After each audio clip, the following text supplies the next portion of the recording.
اعوذ باللہ من الشیطان اللعین الرجیم بسم اللہ الرحمن الرحیم الحمد للہ الذی لا یبلغ مدحتہ القائلون ولا یحصی نعماءہ العادون ولا یؤدی حقہ المجتہدون الذي لا يدركه بعد الهمم ولا يناله غوص الفتن قل اللهم مالك الملك تؤتي الملك من تشاء وتنزع الملك ممن تشاء وتعز من تشاء وتذل من تشاء بيدك الخير إنك على كل شيء قدير تولج الليل في النهار وتولج النهار في الليل وتخرج الحي من الميت وتخرج الميت من الحي وترزق من تشاء بغير حساب ثم الصلاة والسلام على رسوله المسدد نذيره المؤيد المصطفى الأمجد المحمود الأحمد أبي القاسم محمد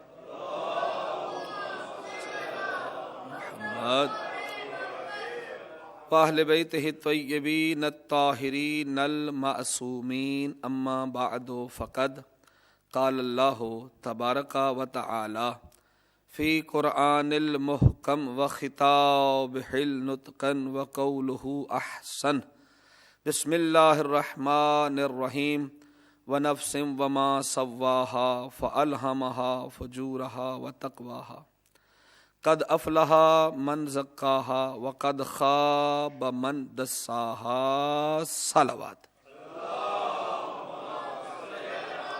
محمد نعرہ تکبیر ماشاءاللہ کافی حضرات تشریف فرما ہے۔ خالق حقیقی کا نام لینا بہت بڑی عبادت ہے۔ نعرہ تکبیر اللہ، نعرہ رسالت، نعرہ رسالت، ہاتھ بلند کر کے با آواز بلند نعرہ حیدری، نعرہ حیدری، حسینیت زندہ، حسینیت، یزیدیت، یزیدیت، خانوادہ ابو طالب علیہ الصلاۃ والسلام پہ با آواز بلند صلوات۔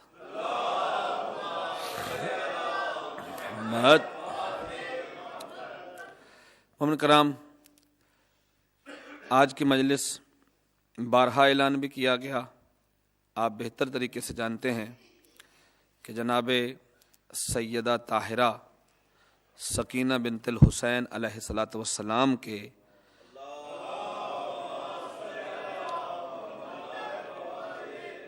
نام نامی اور اسم گرامی کے ساتھ منسوب ہے، اور بانیان مجلس کے لیے مجلس شروع ہونے سے پہلے رب کائنات کی بارگاہ میں دعا گو ہیں کہ جن کے ذہنوں میں، جن کی نیتوں میں اہل بیت کے نام لکھے جا چکے تھے، انہوں نے اہل بیت کے غم کے ساتھ خود اعلان غم کر کے ہمیں بھی اس ثواب میں شامل حال کیا۔ مالک حقیقی ان کی توفیقات میں اضافہ فرمائے۔ چودھری صاحب کے خاندان کے جتنے بھی بزرگ چلے گئے ہیں، مالک ان کو جوار معصومین میں جگہ عطا فرمائے۔ ہم سب کے محسن، ہم سب کے دوست، ہم سب کے برادر اور شیعہ قوم کے مبلغ، حماد اہل بیت، وکیل آل محمد علامہ ناصر حسین مرحوم و مغفور شہید ملت شیعہ کو مالک غریق رحمت فرمائے، اور ان کے لہو سے جو چھینٹیں اڑی ہیں، خداوند عالم ان چھینٹوں کے صدقے میں کفر اور کافروں کو غرق فرمائے، اور جو منافقین ہیں، جو قتل کرنے والے ہیں، مالک ان کو کیفر کردار تک پہنچائے۔ اور چودھری صاحب کی ساس ماں بیمار ہیں، مالک اکبر ان کو صحت و سلامتی عطا فرمائے۔ ایک بیٹی آیت زہرا بیمار ہے، مالک اس کو صحت و سلامتی عطا فرمائے۔ ایک بیٹی فرا بیٹی نے، زہرا بیٹی نے اماں سکینہ نے، دوسری اماں سکینہ نے، اماں غلام صغرا نے دعاؤں کے لیے کہا، مالک ان کی دعاؤں کو مستجاب فرمائے۔ جتنے آپ حضرات تشریف فرمائے اور میرے سمیت مالک ہم سب کی توفیقات میں اضافہ فرمائے، اور ان ظالموں سے بدلہ لینے کے لیے خون حسین کا والی دو جہاں اور امیر عرفہ زہرا کے لاڈلے کا مالک جلدی ظہور فرما، اور سرکار حجت قائم کے ظہور کے ساتھ ساتھ مالک صاحب ذوالفقار جو امام زمانہ ہیں ان کا ظہور فرما، اور ہم سب کو امام کے صحابیوں میں شمار فرما۔ مل کے بآواز بلند صلوات پڑھ دیں، اللہ۔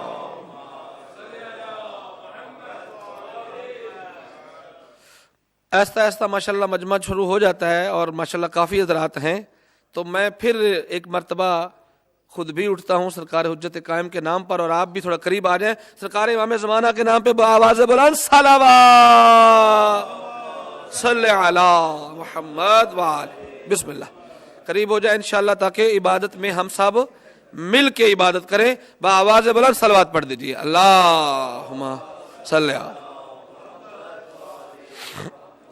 پھر بھی بآواز بلند صلوات پڑھ دیجیے، اللہم صلی علی۔ بسم اللہ الرحمن الرحیم۔ تمام تعریفیں اس خالق حقیقی کے لیے ہیں جو رحمان بھی ہے، جو رحیم بھی ہے۔ والشمس وضحاها والقمر اذا تلاها والنهار اذا جلاها واللیل اذا یغشاها والسماء وما بناها۔ اللہ اس صورت میں سب سے پہلے شمس کی قسم کھاتا ہے، پھر چاند کی قسم کھاتا ہے۔ مفسرین جمع ہو کے چوتھے امام کی بارگاہ میں طفل مکتب بن کے حاضر ہوئے۔ مولا ہم آپ کے نوکر ہیں۔ مولا نے فرمایا ہاں آپ سارے ہی میرے نوکر ہو۔ نوکر تب رجسٹرڈ ہوتا ہے جب آقا اسے سند نوکری دے دے۔ چاہتے کیا ہو؟ مولا چاہتے یہ ہیں کہ اس سورج سے مراد کیا ہے اور اس چاند سے مراد کیا ہے؟ مولا فرماتے ہیں اس واؤ سے مراد قسم ہے، اللہ قسمیں کھا رہا ہے، اس سورج سے مراد میری جد محمد ہے، اور اس چاند سے مراد میری جد علی ہے۔ اسی میں سورت میں قرآن مجید کی 4 آیتوں کو میں نے عنوان بنایا ہے۔ بسم اللہ الرحمن الرحیم۔ وَنَفْسٍ وَمَا سَوَّاهَا فَأَلْهَمَهَا فُجُورَهَا وَتَقْوَاهَا۔ اللہ فرماتا ہے ہم نے وَنَفْسٍ وَمَا سَوَّاهَا، میں نے نفس کو برابر کر دیا، میں نے نفس کو پیدا کیا، نفس کو برابر کر دیا۔ وَنَفْسٍ وَمَا سَوَّاهَا فَأَلْهَمَهَا فُجُورَهَا وَتَقْوَاهَا، اور نفس کو میں نے 2 قوتیں عطا کی، ایک تقوی کی قوت بھی عطا کی اور فسق و فجور کی قوت بھی عطا کی۔ نفس کو بنا کے خلق کر کے میں نے کیا کر دیا؟ برابر کر دیا، سنوار دیا، اس کی نوک پلک کو ایسے سنوارا جیسے دلہن کو سنوارا جاتا ہے۔ فَأَلْهَمَهَا فُجُورَهَا وَتَقْوَاهَا، اور میں اللہ نے اس کو 2 برابر قوتیں عطا کی، فسق کی بھی، فجور کی بھی اور تقوی کی بھی۔ اس کے بعد اللہ فرماتا ہے قد افلح من زکاہا، جس نے اپنے نفس کو پاک کیا وہ کامیاب ہو گیا۔ قد افلح من زکاہا، وہ کامیاب ہو گیا جس نے بھی نفس کو پاک کیا۔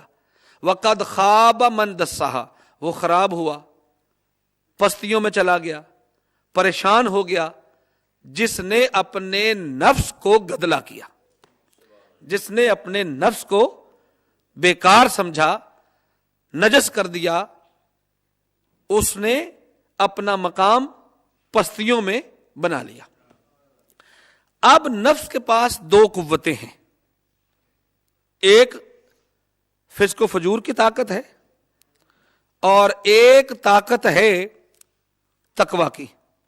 پھر قرآن مجید میں اللہ ارشاد فرماتا ہے افلم یتفکرون، اس قوم کو کیا ہو گیا ہے، یہ فکر نہیں کرتے، بے انفسہم، اپنے نفسوں میں فکر نہیں کرتے، ما خلق اللہ فی السماوات والارض، جو کچھ بھی زمینوں اور آسمانوں میں ہے، وما بینہما، جو اور اس کے درمیان میں ہے، میں اللہ نے خلق کیا ہے، وَأَجَلٍ مُّسَمًّى، ان کی مدت جو ہے وہ لمیٹڈ، ان کی مدت ہے، ان کی مدت معین ہے، جب میں چاہوں گا انہیں گرا دوں گا، جب میں چاہوں گا انہیں بہا دوں گا۔ اور نفسوں میں غور کرنا ہے، اللہ نے چیزیں بنائی نا، خلق تو اللہ نے کیا۔ نعوذ باللہ ہم کون ہوتے ہیں اللہ کو مشورہ دینے والے؟ بڑے بڑے چودھری گزرے ہیں اللہ کو مشورہ دینے والے، لیکن ہم اللہ کو مشورہ نعوذ باللہ نہیں دے سکتے۔ یعنی اتنے اتنے لمبے قدموں والے گزرے ہیں کہ ہم ان کا نام بھی زبان پر لیں تو ہماری زبان جل جائے، یعنی ہمیں نام لینے کی بھی ضرورت نہیں ہے، ایسے لوگ اللہ کو مشورہ دینے والے گزرے ہیں۔ کہ اللہ کو کہنا تو یہ چاہیے تھا کہ میں نے یہ زمین خلق کیا، آسمان خلق کیا، سب کچھ خلق کیا ہے، میری تعریف کرو، میرے بارے غور کرو۔ اللہ فرما رہا ہے اپنے نفس کے بارے میں غور کرو۔ اللہ کیا فرما رہا ہے؟ اپنے نفس کے بارے میں غور کرو۔ شاید اس لیے فرما رہا ہے جب اس آیت کا ترجمہ جناب کمبر نے پوچھا امیر المومنین سے، یا علی ابن ابی طالب انا فی خدمتکم، ہانا میں حاضر ہوا ہوں آپ کی خدمت میں۔ سرکار نے فرمایا وہ کون سی نئی بات ہے، ہر وقت تو ہوتے ہو میری خدمت میں۔ کہا آج اسپیشل آیا ہوں، لوگ باتیں کر رہے تھے نفس کے بارے میں، تو میں اب دوڑ کے آیا ہوں کہ پوچھوں اپنے مولا سے کہ اس آیت کا معنی کیا ہے۔ اللہ اپنے نفس کے بارے میں پوچھ رہا ہے کہ اپنے نفسوں کے بارے میں غور کرو، چیزیں ان سے پیدا کی ہیں، اپنے بارے میں نہیں کہہ رہا، کہہ رہا کہ اپنے نفسوں کے بارے میں غور کرو۔ کہا یہی تو میں نے کہا کئی دفعہ ممبر رسول پہ بیٹھ کے کہ جس نے اللہ کو پہچاننا ہے وہ اپنے نفس کو پہچان لے۔ جس نے اللہ کو پہچاننا ہے اپنے نفس کو پہچان لے، تو گویا کہ اس کا غور ہو جائے گا، فکر ہو جائے گی کس کے بارے میں؟ نفس کے بارے میں۔ اور پھر دو جو طاقتیں، ایک طاقت تقویٰ کی، ایک تقویٰ کی مثال دے دوں اور ایک میں فسق و فجور کی مثال دے دوں، ٹھیک ہے؟ جب اللہ نے شیطان کو، کیونکہ کائنات میں سب سے فسق و فجور کی طاقت بڑی جو ہے وہ شیطان ہے نا، تو مثال اس کی دینی چاہیے۔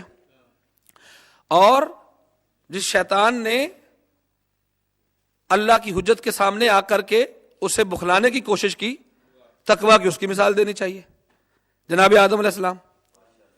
اور جناب آدم علیہ السلام کی مثال بعد میں دوں گا، پہلے شیطان کی مثال، فسق و فجور کرنے والے کی مثال، کیونکہ اللہ فرماتا ہے جس چیز کو میں نے نفس دیا ہے، اور جتنے بھی ذی روح لوگ ہیں انہیں میں نے نفس دیا ہے۔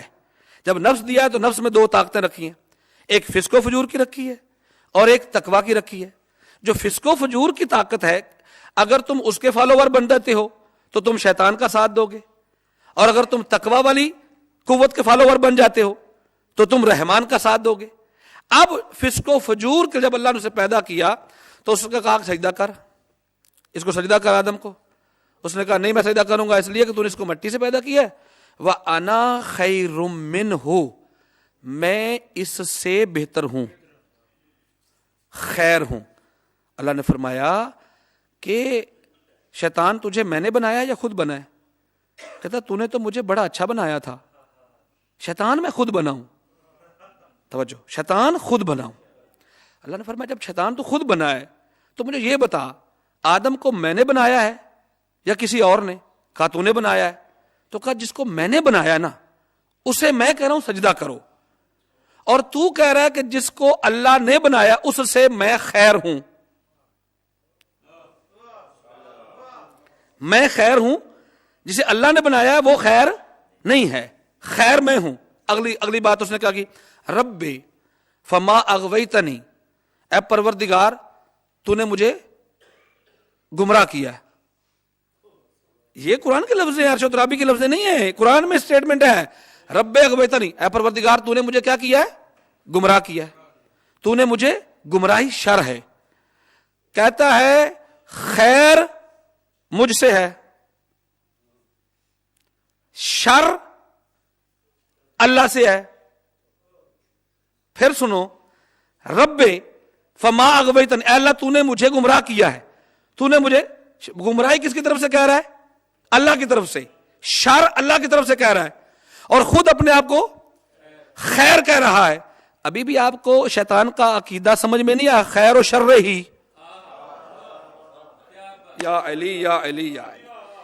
وہ کہتا ہے خیر اور خیر میں ہوں، اور پھر وہ کہتا اگلی جو آیت ہے شاید اس پہ آپ زیادہ سمجھ جائیں. اذ قالا للانسان، اے اللہ کے رسول. از جہاں بھی قرآن مجید میں آتا ہے نا اس کا مطلب ہوتا ہے اس کے اندر چھپا ہوتا ہے جملہ اذکر، یاد کرو اس وقت کو. اذ قالا، اے رسول یاد کرو اس وقت کو. اللہ فرما رہا ہے پیغمبر اسلام کو یاد کرو اس وقت کو. للانسان کفر، جب شیطان نے کہا انسان کو نکفر کہ تو کافر ہو جا. فلما کفرا، وہ بندہ کافر ہو گیا. جب کافر ہو گیا تو شیطان نے کہا کالا انی بری من کا، میں تجھ پہ تبرہ کرتا ہوں. پھر بات سمجھو، تھوڑی سی علمی بات ہے شاید میں سمجھا سکوں. آپ تو ماشاءاللہ بڑی اونچی سماعت رکھنے والے ہیں، بہلول مزاج بن کے بیٹھتے ہیں. مل کے آواز ہے بولا صلوات پڑھ دیجیے. اللہم صلی. شیطان نے اللہ کو نعوذ باللہ شر کا کہا، خود خیر کہا، قرآن کی سٹیٹمنٹ ہے. اس کے بعد کیا کہا؟ اے پیغمبر اسلام یاد کرو اس وقت کو. قال للانسان، جب انسان کے لیے شیطان نے کہا نکفر، کافر ہو جا. فلما کفرا، وہ کافر ہو گیا. اس کے بعد کیا کہتا ہے؟ انی بری من کا، بری من کا، میں تبرہ کرتا ہوں تجھ پہ، تجھ سے میں بری ہوں. شیطان خود بھی کرا. اللہ کہتا نا وکانا قد کافرا، وہ کافر تھا، کافروں میں سے تھا، پرانا کافر تھا. میں جانتا ہوں خود کافر ہے. انسان کو کہتا ہے کافر ہو جا. جب وہ اس کے عقیدے پہ آ جاتا ہے تو پھر کہتا ہے میں تجھ پہ تبرہ کرتا ہوں. شیطان کو بھی پتا ہے کہ جو اللہ کا انکار کرے وہ تبرے کے لائق ہوتا ہے. یہ شیطان اللہ یا رسول اللہ، یا رسول اللہ، یا علی.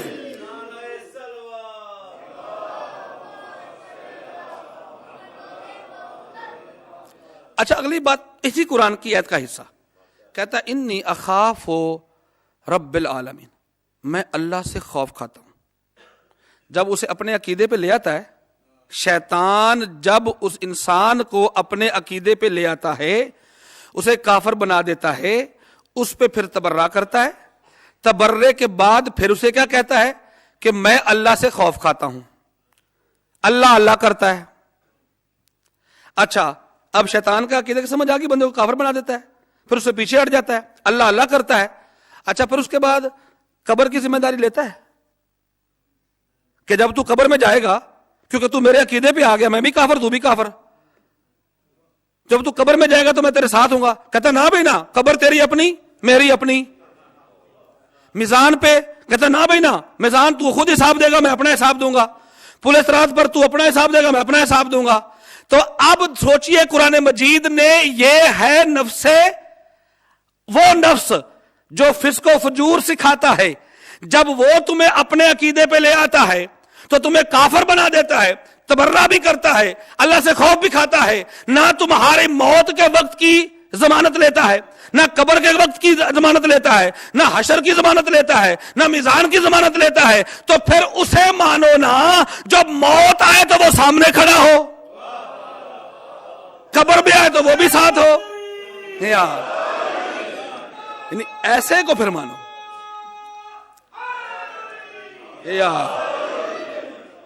اور جناب آدم علیہ السلام کی جو تقویٰ ہے، تقویٰ کے ساتھ جو جناب آدم علیہ السلام پہلی سٹیٹمنٹ دی اور پہلا بیان دیا آ کر کے، جب اس منون میں روح پھونکی گئی، ایسے لیٹے ہوئے تھے، سامنے جناب ہوا لیٹی ہوئی تھی، اور جیسے جناب والا ان کو اندر روح پھونکی گئی تو فوراً ایسے اٹھے، فوراً ایسے اٹھے. جب اٹھے تو جناب ہوا آگے جانے لگا. اللہ نے فرمایا رک جا، یہ تیرے لیے میں نے پیدا کی، نکاح تو کر لے.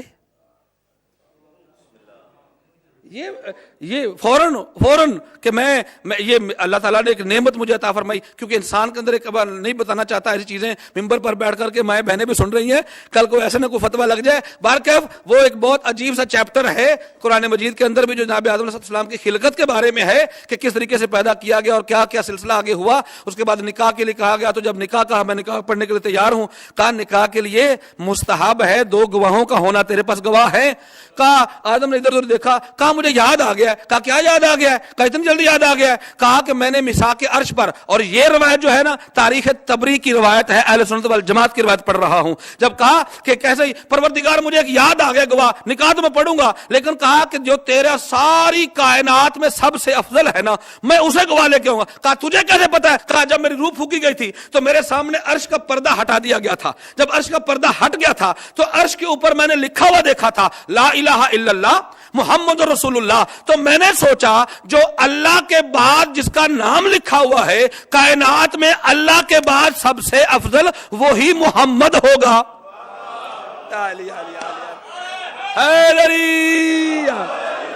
کائنات میں سب سے افضل وہ ہوگا جس کا اللہ کے بعد نام لکھا ہوا ہے. تو کہا تجھے کیسے پتا چلا؟ کہا کہ میں نے تو یہ اپنا استدلال پیش کیا ہے, دلیل پیش کیا ہے کہ تیرے بعد پروردگارا جس کا سب سے اوپر نام لکھا ہوا ہے وہی سب سے افضل ہوگا. کہا کچھ اور بھی دیکھا تھا. آپ جناب آدم یہاں خاموش ہو گئے.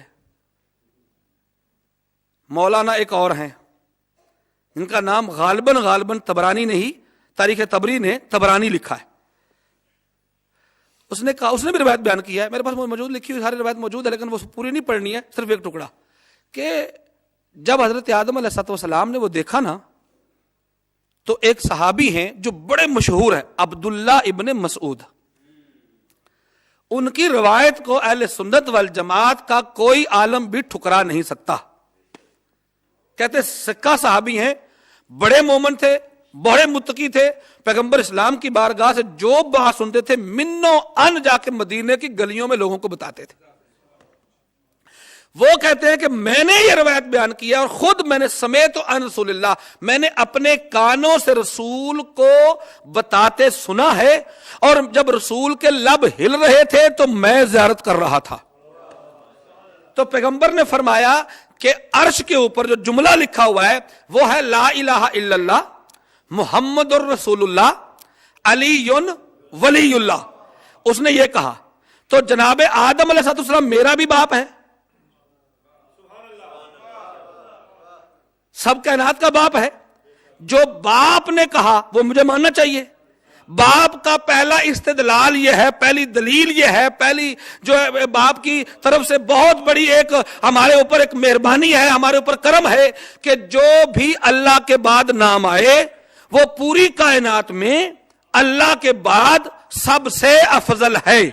اب صحابی تو عرش پہ گیا نہیں, عرش پہ گیا محمد مصطفیٰ. محمد مصطفیٰ نے کبھی نعوذ باللہ جھوٹ بولا نہیں. مصطفیٰ نے آ کے بتایا ہے کہ وہاں صرف لا الہ الا اللہ محمد رسول اللہ نہیں تھا, وہاں علی ولی اللہ بھی تھا. تو آدم یہی تو کہہ رہے تھے دو گواہ وہ لاؤں گا جو تیرے نام کے ساتھ یا محمد کو یا علی کو لے کے آؤں گا.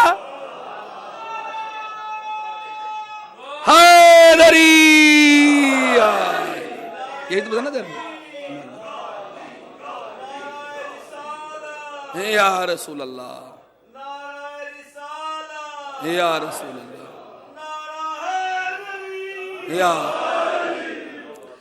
مجھے اور آپ کو ایک ایک نفس ملا ہے,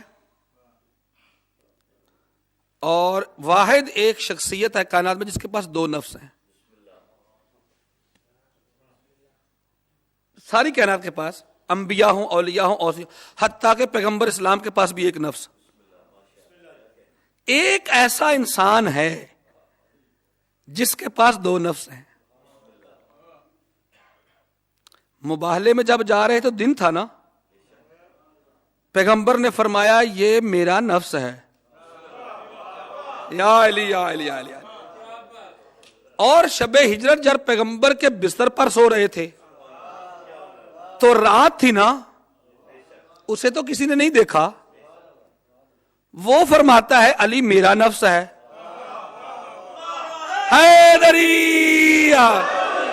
سب کے پاس ایک نفس, علی کے پاس دو نفس. اور علی فرما رہے ہیں کہ میں نے نفس بیچ دیا. کیا قرآن میں یشری نفسہ ابتغاء مرضات اللہ, میں نے نفس بیچ, اور میں سو رہا تھا میں نے بیچ دیا. اور مولا کے ناز سوائے شب ہجرت کی شب کے سوئے نہیں.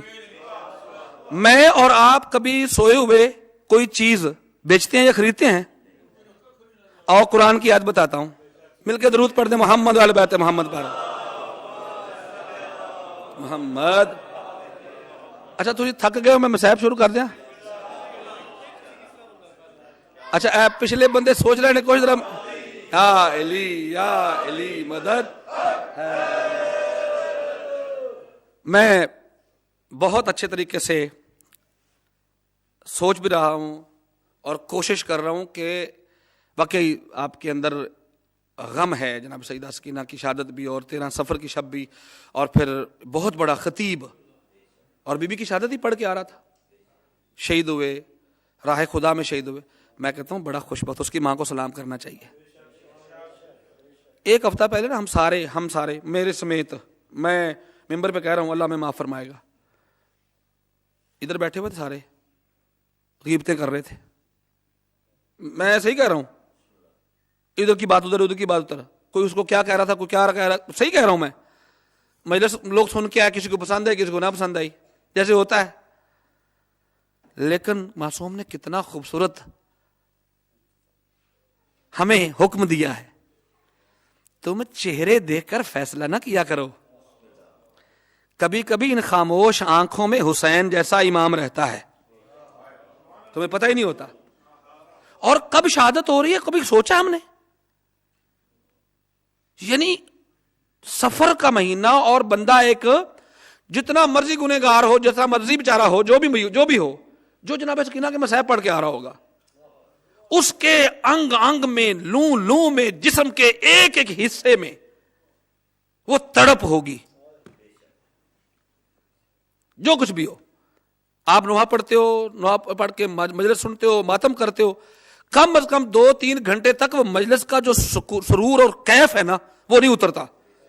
گھر داخل ہوتے ہو تو کہتے کیا سنا تھا مولانا صاحب سے, کوئی نہ کوئی بات یاد رہ جاتی ہے. بھئی آج مجلس تو واقعی بڑی کمال کی ہوئی, لیکن مسائب بڑے کمال تھے. آج مجلس بڑی کمال کی ہوئی, لیکن نوحہ ایک انہوں نے پڑھا, اس میں لوگ روتے رہے. آج مجلس بڑی کمال کی ہوئی, جب تابوت واپس آیا نا اس وقت کو رکت ہی اور تھی. یعنی کوئی نہ کوئی حصہ ایسا ہوتا ہے. یہ میرے اور آپ کی آنکھوں میں اگر ایک حصہ اتنا اچھا ہوتا ہے, کیوں ہوتا ہے؟ کیونکہ وہی حصہ ہوتا ہے مجلس میں جب خود معصوم آتے ہیں, تو وہ رہتی تڑپ, وہ تڑپ رہتی اس میں. جب اس میں تڑپ رہتی تو وہ جب علامہ صاحب پڑھ کے آ رہے ہوں گے تو ان میں اللہ جانے وہ مصائب کی باتیں کر رہے ہوں گے, اللہ جانے فضائل کی باتیں کر رہے ہوں گے. یہ تو یقیناً ہے کہ وہ دنیا کی باتیں نہیں کر رہے ہوں گے. تو جو ذکر حسین کرتے کرتے مر جائے, سادہ مر جائے نا, سادہ بندہ نہ ذکر حسین کر رہا ہو, کھیتی کر رہا ہو, گھر کے بچوں کا رزق کما رہا ہو, لیکن دل میں قبر حسین ہو. پیغمبر نے 1400 سال پہلے سٹیٹمنٹ دے دی تھی, کہا کہ ایسے نہ اسے سمجھنا وہ شہید ہوتا ہے. جو ویسے ہی مر جائے, اور جس کے دل میں ابھی قبر حسین کا لہو ابلا ہو, اور ابھی وہ لہو اس کی حرارت کم نہ ہوئی ہو تو اس کو گولی لگ جائے, تو میرا خیال نہیں ہے, یہ باقاعدہ معصوم کا فرمان ہے کہ دنیا والوں جب اپنی محفلیں سجایا کرو تو ہمارے ذکر سے سجایا کرو. اس لیے جب تمہارے پر, کیوں پتا ان کو شیعوں پر حملے ہوں گے, میں اور آپ نہیں ہیں. جناب کمبر کو کہا تھا امیر ممکنات نے, کمبر تو ہم سے بہت پیار کرتا ہے, کہا سرکار کیا کرنا چاہتے ہو؟ کہا کمبر تمہیں ہمارے محبت میں قتل کیا جائے گا. کہتا ہے سرکار صرف ایک مرتبہ, سرکار صرف ایک مرتبہ قتل, 70,000 مرتبہ مجھ کمبر کو جس کا نام فتح تھا, میں علی, یا علی آپ کا سر لینے آیا تھا, آپ کو قتل کرنے آیا تھا. میں نے آپ کا چہرہ دیکھا, میرا اندر متغیر ہو گیا تھا, اور آپ سے پوچھا تھا میں نے, آپ نے کندھال تھامے ہوئے تھی, آپ ایک یہودی کے باغ میں پانی لگا رہے تھے, تو میں نے پوچھا تھا, میں یہاں آیا, 1000 آدمی میرے پاس تھا, میں شہنشاہ کا, زنجبار ملکہ کے سگا چچا زاد بھائی ہے جناب فضا کا, میں اتنے بڑے شہنشاہ کا بیٹا تھا. تو میں نے کہا کہ میں نے فلاں جگہ شادی کرنی ہے. انہوں نے شرط رکھ دی کہ اگر علی کا سر لے کے آ جاؤ گے تو تمہاری شادی کر دی جائے گی. 1000 آدمی لے کے آیا تھا, آپ نے پانی لگایا ہوا تھا. میں نے آپ ہی سے پوچھا تھا نا, ہاں یہ مدینہ ہے؟ کہا یہ مدینہ ہے. ملنا کس کو ہے؟ کہا سنا ایک بندے نے نبوت کا اعلان کیا ہے, اس کا وسیع ہے, اس کا نام علی ہے, بڑا سورما ہے, بڑا بہادر ہے, بڑا جرت مند ہے, بڑا جنگجو ہے, میں اسے جنگ کرنے آؤں. کیوں جنگ کرنا چاہتے ہو؟ میرے ہاتھ میں تلوار تھی, آپ کے ہاتھ میں کندھال تھی, آپ نے وہ بھی رکھ دی تھی. کہا تھا اگر مجھ سے لڑ لیا تو علی سے بھی لڑ سکو گے. ایک انگلی کے اگے ہوئے ناخن ان کے اشارے سے وہ پیدل تھا، میں سوار تھا، میں سواری چھوڑ کے نیچے گر گیا تھا اور میں نے قدموں پہ سر رکھ دیے تھے، وہی تو علی ہے نا؟ مجھے محمد کی بارگاہ میں لے کے گیا تھا، محمد منبر چھوڑ کے مدینے کی مسجد سے باہر آ کھڑا تھا کہ مجھ سے پوچھ کر کے کہا تھا کہ اے علی اسے لے آئے ہو جسے مجھے انتظار تھا۔ یہ وہی تھا جناب قمبر، وہ تھے، تجھے قتل کر دیا جائے گا، مجھے 1000 مرتبہ 70,000 مرتبہ قتل کر دیا جائے، یعنی آپ کی محبت میں حجاج بن یوسف نے قتل کیا سرکار کو، جناب قمبر کو بلایا دربار میں، کہا قمبر میں نے سنا ہے تو علی سے بڑی محبت کرتا ہے، کہا تو نے بالکل صحیح سنا ہے، ہمیشہ تو حرام چیزیں سنتا تھا، ایک ہی حلال سنی ہے۔ ہائے ہائے، یہ روایت کے الفاظ ہیں، حیدری۔ مثال تو میں دوں گا، علی کو 2 نفس ملے، معافی کے ساتھ لمبا نہ ہو جائے، تھوڑا سا کام جلدی سمیٹ رہا ہوں، تو نے صحیح سنا ہے، ہمیشہ تو شراب پیتا ہے نا، یہ علی کے ماننے والے کی جرت ہونی چاہیے۔ دربار میں کھڑا ہے حجاج بن یوسف کے، اور حجاج بن یوسف وہ کمینہ ہے کہ جو ہر وقت صبح کا ناشتہ نہیں کرتا تھا، پہلے علی کے شیعہ کو لا قتل کرو، دوپہر کا کھانا نہیں کھاتا تھا، اور جب شیعہ چھپنا شروع ہو گئے تو پھر اس نے ایک اور ڈرامہ رچایا تھا شیعوں کے اندر، یہ جو چیز ہے نا مظلوم کی مدد، کرتا کیا تھا، یہ جس طرح روڈ جا رہا ہے، روڈ کے ساتھ ساتھ چھوٹے چھوٹے گڑھے کھدواتا تھا، اس کے اندر مکار لوگوں کو، بڈھوں کو گرا دیتا تھا، جو بھی اس کی مدد کے لیے کھڑا ہوگا وہ شیعہ ہوگا، جو بھی اس کی بڈھے جو گرا ہوا ہے نا، اس بوڑھے کی مدد کے لیے کھڑا ہوگا نا وہ شیعہ ہوگا۔ تو جو 1-2 مومن گزرتے تھے وہ کہتے تھے بھائی، انہوں نے کہا نا، امام برحق کا قول ہے مظلوم کی اعانت کرنا، یہ ہے مظلوم، یہ پریشان ہے، زخمی ہے، اور کئی مرتبہ حجاج بن یوسف تلواروں سے اسے زخم لگا کے لوگوں کو پھینک دیتا تھا، اور شیعہ آتے تھے، اٹھاتے تھے، پٹیاں لگاتے تھے، کوئی رشتہ نہیں ہوتا تھا، صرف ایک رشتہ امام کا جو تھا ساتھ، امام نے فرمایا ہے، حکم امام پر، جب وہ آتے تھے اور پکڑ، جب وہ ان کو دیکھتے دور سے وہ لوگ گھات لگا کے بیٹھے ہوتے تھے کہ یہ کیا کر رہا ہے، جب اٹھاتے تو وہ اسے تو چھوڑ دیتے بوڑھے کو، ان شیعوں کو پکڑ لیتے، ان کو مرواتا تھا۔ تو بیٹھا ہوا صبح ناشتے کی پلیٹ سامنے رکھی ہوئی ہے، تشت بھرا ہوا کھانوں کا، نہیں کھانا کھاؤں گا جب تک علی کا شیعہ نہ آئے۔ ایک بندہ اٹھا، اور وہاں دی کل جن ایک نام تھا شاعر کا، وہ بھی محب اہل بیت تھا، بوڑھا تھا، زلفیں ایسے الٹی ہوئی تھی، ابروں میں ڈھلی ہوئی تھی، پہلے میں وہ بھی بیٹھا ہوا تھا۔ ایک مہینے نے اٹھ کے کہا کہ تجھے پتا بڑا دیوانہ ہے علی کا، بڑی محبت کرتا ہے علی سے، کون ہے؟ نام قمبر ہے۔ قمبر ہے؟ لے آؤ اسے دربار میں، بلا کے لائے، کہا سنا بڑی علی سے محبت کرتا ہے، کہا آج ٹھیک سنا ہے، ہمیشہ گانا بجانا سنتا تھا نا، حرام کرتا تھا، شراب پیتا، حرام کرتا تھا، کہا میں نے تمہیں کہا کہ علی کے فضائل پڑھنا سننا بند کر دے، کہا تو نے دونوں ہی باتیں غلط کہی ہیں، نہ میں پڑھنا بند کروں گا نہ سننا بند کروں گا۔ کہتا سنتا کس سے ہے؟ کہا تجھے کیا پتا، جسے میں ایک مرتبہ علی کی فضیلت سنا دوں نا پھر وہ ذاکر ہوتا ہے، میں سامع ہوتا ہوں۔ ہائے ہائے ہائے، پھر وہ پڑھتا ہے میں سنتا ہوں۔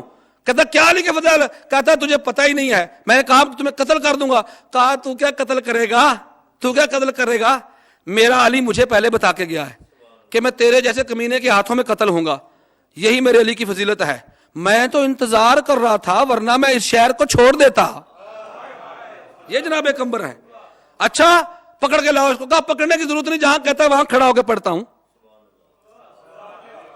اور خطبہ ہے کم از کم 3 یا 4 پیجوں کا، جس میں صرف علی کی فضیلتیں ہیں، صرف علی کی فضیلتیں ہیں۔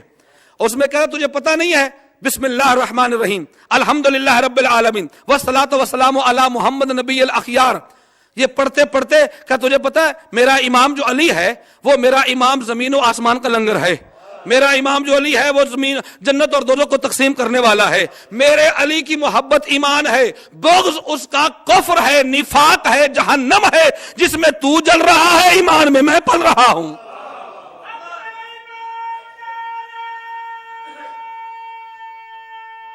حیدری زندہ باد، زندہ باد مرد آباد مرد آباد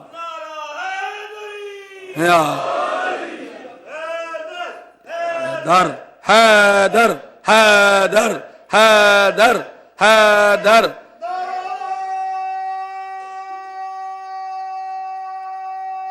حیدریہ. جناب کمبر کو اس نے شہید کیا. برکب نہیں پڑتا, آگے لمبی بات ہو جائے گی. ہمیں ایک نفس ملا ہے سوائے علی کی ذات کے. ایک سوئے ہوئے ملا, اور پھر نفس کیسے ملے؟ علی کو ایک نفس کو اللہ کہتا ہے میرا نفس ہے, رسول کہتا ہے میرا نفس ہے. اور اللہ نے قرآن مجید میں فرماتا ہے اللہ یتوفی بالانفس, اللہ موت دے دیتا ہے ہینا وقتہا. جب موت کا وقت ہوتا ہے تو اللہ نفس کو جسم سے نکال لیتا ہے, پھر واپس نہیں کرتا. وَلَمْ يَمُتْ فِي مَنَامِهَا, اور جب تم سوتے ہو اس وقت اللہ تمہارے اندر سے نفس کو نکالتا ہے, جب اٹھتے ہو نفس واپس کر دیتا ہے. یہ قرآن کی آیت ہے. جب اللہ تم نیند آتی ہے نا تو تم نیند میں تمہارا نفس نکال لیتا ہے. جب نفس نکال لیتا ہے تو نکال کے تمہیں سونے دیتا ہے. اسی لیے باڈی تمہاری یہاں ہوتی ہے. توجہ, ایک بہت خوبصورت دلیل ہے لیکن بڑے ایسا سمجھاؤں گا. باڈی بریڈ فورڈ میں 782 میرا گھر, اپنے بیڈ پر ترابی صاحب کربلا پہنچے ہوئے ہیں. میری آنکھیں یہاں بند, پیر میرے جڑے ہوئے, ہاتھ میرے بستر میں. نہ میرے ہاتھ ہل رہے ہیں, نہ میری ٹانگیں ہل رہی ہیں, نہ میری آنکھیں ہل رہی ہیں. بغیر آنکھوں کے دیکھ رہا ہوں, بغیر زبان کے کلام کر رہا ہوں, بغیر ٹانگوں کے چل رہا ہوں. یہی تو علی نے فرمایا نا کہ تمہارا حال یہ, تمہارا نفس جب یہ کر سکتا ہے تو وہ اللہ بغیر زبان کے بول کیوں نہیں سکتا؟ ہائے ہائے ہائے ہائے ہائے. یہی مولا فرمانا چاہتے ہیں کہ جس نے اپنے نفس کو پہچان لیا اس نے اللہ کو پہچان لیا. تو علی فرماتے ہیں آپ کی محبت کے لیے, علی فرماتے ہیں اللہ تمہاری پہچان میں نہیں آ سکتا اس لیے کہ اللہ کا نفس کوئی اور نہیں ہے. منبر کوفہ پر بیٹھ کے علی نے فرمایا اگر اسے پہچان ہے تو مجھ علی کو پہچان لو.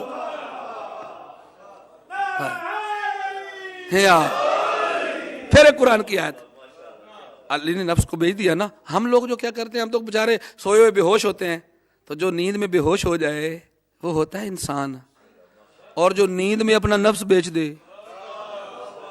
وہ ہوتا ہے علی.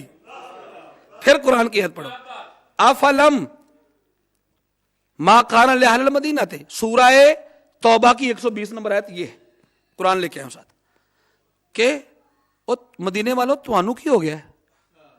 یہ ہے مدینے والوں تمہیں کیا ہوا, وَحَوْلَهُمْ مِنَ الْأَعْرَابِ, جو نزدیک کی بستیاں تمہیں کیا ہو گیا ہے. مدینے والوں تمہیں کیا ہو گیا, جائز نہیں ہے کہ تم رسول کو جنگ میں اکیلا چھوڑو. یہ قرآن کیا, تمہارے لیے جائز نہیں ہے کہ تم رسول کو جنگ میں اکیلا چھوڑو یا نفس رسول کو اکیلا چھوڑو. یہ قرآن کی آیت. آخری بات کر کے مصیبت میں چلا جاؤں گا. مدینے والوں تمہیں کیا ہو گیا, تمہارے لیے جائز نہیں ہے کہ تم رسول کو جہاد میں اکیلا چھوڑو یا نفس رسول کو چھوڑو. تمہارے لیے جائز نہیں ہے. پھر ایک آیت قرآن کی بڑی, فقاتل, اے رسول جنگ کر, جہاد کر, قتال کر, تو کر, تیرے اوپر واجب ہے یا تیرا نفس کرے.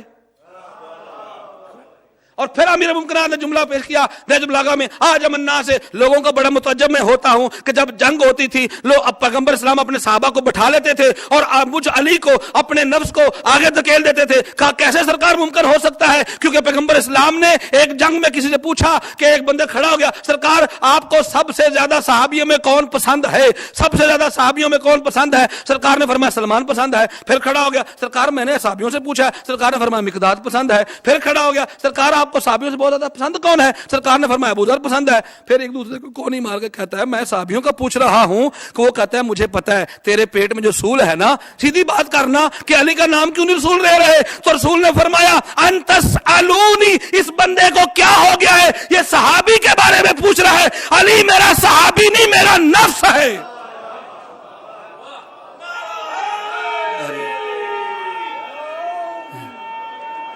حیدری,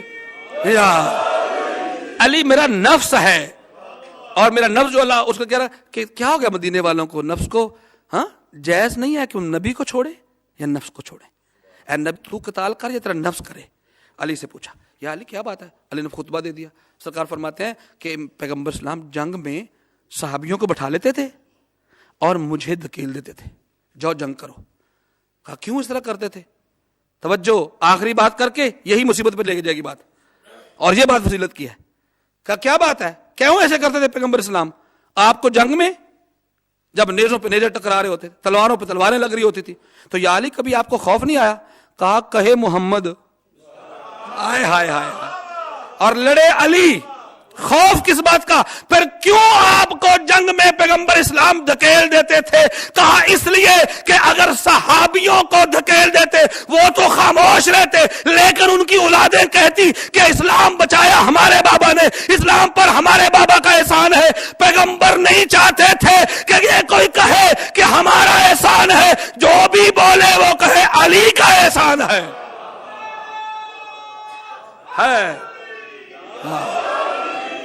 پیغمبر نفس رسول علی. اور ہارون الرشید نے بلایا تھا نا دربار میں 8ویں امام کو, تمہیں کس بات پہ ناز ہے؟ ساری بات چھوڑ رہا ہوں. کہا نہ ہمیں ابنانا پہ ناز ہے نہ نسانا پہ ناز ہے. گھبرا گیا, تیری دادی فاطمہ تجھے ناز نہیں؟ کہتا چھوڑ جو تو کہنا چاہتا ہے. کس پہ ناز ہے؟ بیٹے ہونے پہ ناز ہے؟ ابنانا پہ ناز ہے؟ کہا نہیں. کہا پھر کس چیز پہ ناز ہے؟ کہا انفسانا پہ ناز ہے, کہ ہم پیغمبر کا نفس ہیں.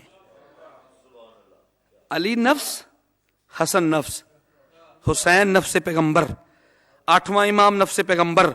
یہ سبب ہے کیونکہ یا جنگ کرے محمد یا نفس محمد. زمانہ تو وہی یزیدی ہے نا, محمد تو آنکھیں بند کر کے چلے گئے, نفس محمد اب بھی ہے. اوئے ہوئے ہوئے, یہ سبب ہے کہ نفس محمد ہے. اور نفس محمد اور حسین نفس محمد. کربلا میں جنگ تھی نفس محمد کی اور ابلیس کی.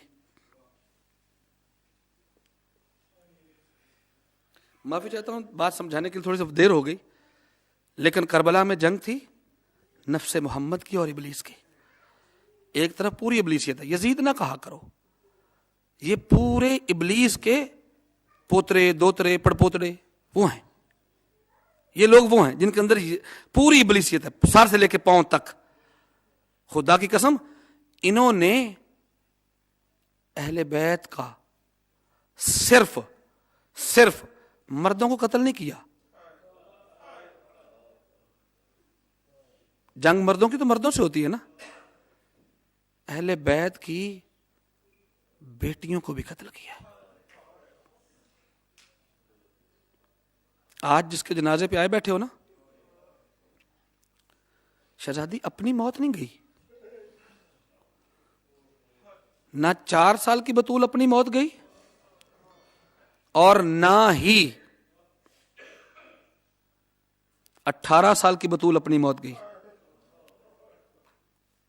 اہل سنت والجماعت کے دوست بھی یہاں موجود ہیں, بس ان سے ایک ہی ریکویسٹ ہے, ذرا پوچھا تو کریں اپنے مولوی سے, جس کو سارا سال تنخواہ دیتے ہو, قرآن لے جایا کرو مسجد سے اٹھا کے اس کے سر پہ رکھ دیا کرو. کہا یہ بتاؤ کہ محمد کی بیٹی کو قتل کس نے کیا ہے؟ کبھی پوچھا کرو خدا واسطے, محمد کی بیٹی کو قتل کس نے کیا ہے؟ اور یہ پوچھا کرو کہ علی کی بیٹی کو قتل کس نے کیا ہے؟ اور پھر اگلا سوال جب وہ صحیح بتانا شروع کر دے تو کہا کرو کہ شام میں حسین کی بیٹی کو قتل کس نے کیا ہے. خود بخود جواب ملنا شروع ہو جائیں گے.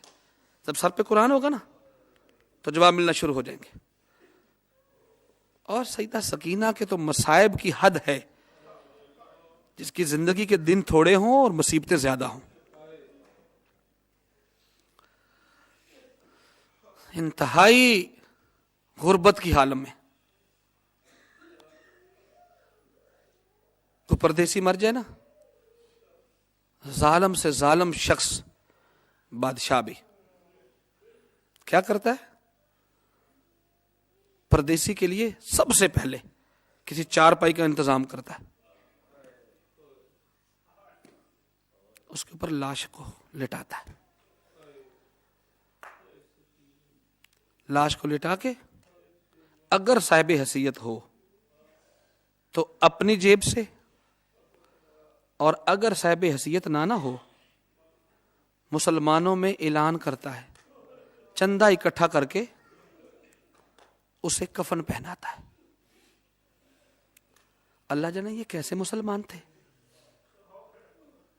کتنا کپڑا چاہیے تھا رسول کی بیٹی فاطمہ کو، کتنا کپڑا چاہیے تھا سکینہ کو کفن کے لیے، اسی میلے کرتے میں کفن.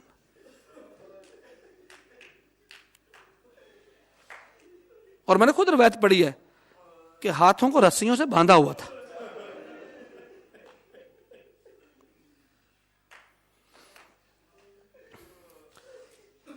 کربلا میں ظلم شروع ہوا، بس میں اب آپ کو انتظار نہ کرواؤں، نہیں تمہید کوئی بھی، بالکل معمولی سے معمولی باتیں، اور پھر جس کی آنکھ فرات بنتی چلی جائے گی.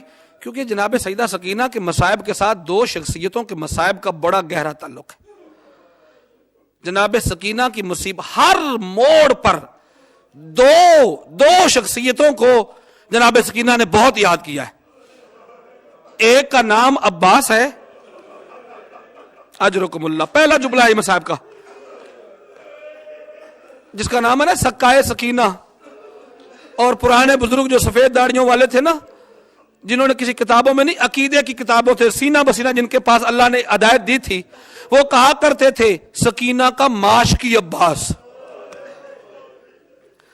اور دوسری شخصیت کا نام ہے علی اصغر. جب کبھی پانی بی بی کو مل جاتا تھا نا سیدہ سکینہ کو، اپنے لے کے نا چلو پانی میں، یا وہ چھوٹا سا کاسا گلاس لے کے بی بی خود نہیں پیتی تھی، شہزادی کی گردن چاروں طرف مڑ جاتی تھی، اور جو شہزادہ علی اصغر کے سر والی سانگ تھی نا، اس کے بی بی نیچے آ جاتی تھی اور آ کر کے سید سجاد کو اشارہ کرتی تھی، بھیا سجاد میرے قریب آ سکتے ہو. قیدی ایسا ایسا چلتے ہوئے، اور قیدی کی حالت یہ تھی کہ جہاں سے قیدی اپنا پاؤں اٹھاتے تھے وہ زمین سرخ ہو جاتی تھی، سکینہ جہاں سے پاؤں اٹھاتی تھی وہ زمین سرخ ہو جاتی تھی. سکینہ بھائی کے پیروں کے کانٹے اپنی زبان سے نکالتی رہی. اجرکم اللہ. سید سجاد کے پیروں میں اتنے کانٹے چبھ گئے تھے کہ بی بی نے خود اپنے پیروں سے، کیونکہ بی بی کے بھی ہاتھ بندھے ہوئے تھے، سید سجاد کے بھی ہاتھ بندھے ہوئے تھے، اور جہاں سے دونوں بہن بھائی، تو سجاد سکینہ کا خون دیکھ کے روتے تھے. سکینہ بھائی کا، بھیا میرے قریب آتے ہو؟ ہاں میں آتا ہوں. جب آتے تھے نا کہتے تھے کہ یہ کس کا نیزہ ہے؟ سجاد کوشش کر، تیری گردن جھکی ہوئی ہے، تھوڑا سا پیچھے ہٹ کے اپنی گردن جیسے بھی ممکن ہو سکتا ہے ذرا دیکھ تو صحیح. سید سجاد اپنی بہن کا حکم نہیں ٹالتے تھے، بڑی مشکل سے اس توق میں سے گردن کو تھوڑا سا سیدھا کرتے تھے. یہ تیرے بھائی اصغر کا سر ہے. پانی نیچے لے جاتی تھی. اصغر تو پیاسا چلا گیا ہے نا؟ اصغر میں تجھ سے وعدہ کرتی ہوں، اگرچہ میری ہڈیاں بھی پیاس سے ٹوٹ گئی ہیں، لیکن اصغر میں بھی پانی نہیں پیوں گی. اصغر والا وہ پانی جو ملتا تھا وہ سید سجاد کے گرم گرم توق پہ گرا دیتی تھی.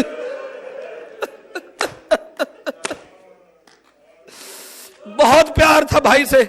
مجھے حکم بھی ہوا کہ آج شہزادہ علی اصغر کے ضرور مصائب پڑھنے ہیں، اور مولا عباس کا بھی ساتھ ملا کے مصائب پڑھنے ہیں. اور جناب عباس کی کیا حالت تھی، جیسے شہزادی کربلا کے بن میں بابا کا سر کٹ گیا ہے نا، خدا کی قسم بی بی دوڑی ہے.